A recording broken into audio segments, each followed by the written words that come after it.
In this first video, we're going to look at some of the setting options that we might set up before we distribute our quiz to our students. So we're going to go to our top right hand corner up here, click on the three spots and go to settings.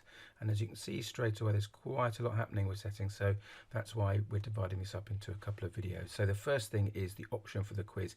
So this box here allows us to make a couple of decisions here. So I'm going to untoggle that first, and you can see then it says respondents will see their results after you've reviewed their answers manually. So this means by this being toggled off that your students won't get the results until you have looked at them, and we're going to spend another video looking at exactly what that looks like for us as teachers, kind of the back end if you like of the quiz, so we can grade it up, we can make changes, etc. before the students see the results. So that's what happens if we keep that toggled like this, so toggled off.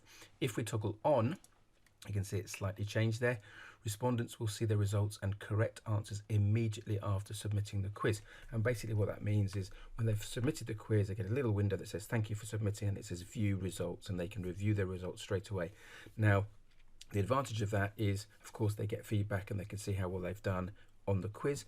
The disadvantage, I suppose, is that if there are questions which require the teacher to mark up or adjust, and if you've got short answer questions or longer answer questions which you need to go and look at and mark, clearly they won't have been marked. They will all have been given 0 marks, and therefore the marks that the students receive will not necessarily be reflective of how well they've actually done on the quiz. So it's important to bear that in mind. It's obviously a preference for you. My tendency at this stage is to keep that untoggled, and therefore I can go and look at the see how the students have done and then make those adjustments if necessary. The second thing to be aware of then is this box here, which is who can fill in this form. And you've got two main options. Anyone with the link can respond, and that's really for sending a quiz if you wanted to outside of the school, or this one, only people in my organisation can respond. And my recommendation, I guess, if we're working in a school scenario situation, is only people in my organisation can respond.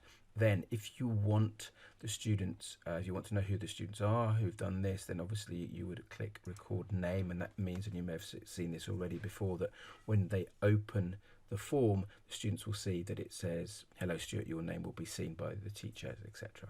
Now, second point on here is if you click one response per person, that means, as it suggests, that only the student can only take the quiz once.